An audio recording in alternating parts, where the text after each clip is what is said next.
Good morning, folks. We've got activity on the Sun and the Earth. We've got a new Cycle 25 forecast and a look at the gamma ray plane of the Milky Way.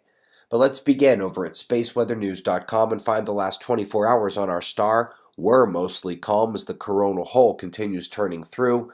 To the south, you might have noticed a bit of brightening.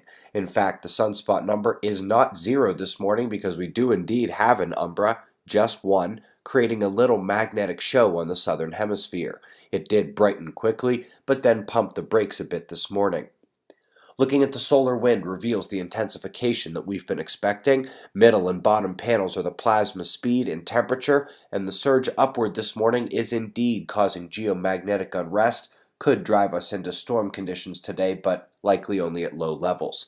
The stream itself should be intensified for days due to how spread the coronal hole is. It's still spewing particles at Earth now, and they've got 2 to 3 days from arrival. Let's go to South America, where columns of white smoke and magmatic tremors are frequenting the mountain here. Alert level raised to orange to start the week.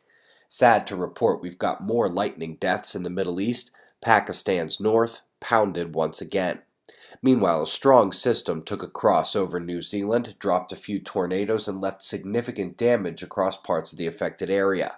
But interestingly, it was not the strongest storm in Oceania. That goes to the cyclone just passing Fiji now.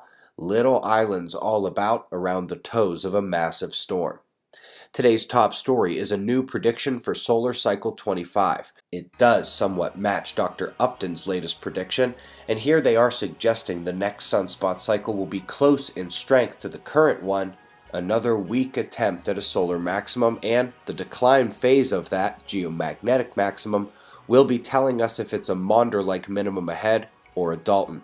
Let's take a moment to get some fun eye candy here. Hess, Milky Way, gamma rays, full plane survey.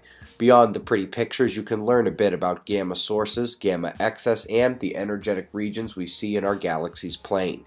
We've got your wind maps and shots of our star to close. We greatly appreciate your support. We'll do this all again tomorrow, right here, but right now it's 4:20 a.m. in the new Valley of the Sun. Eyes open, no fear. Be safe, everyone.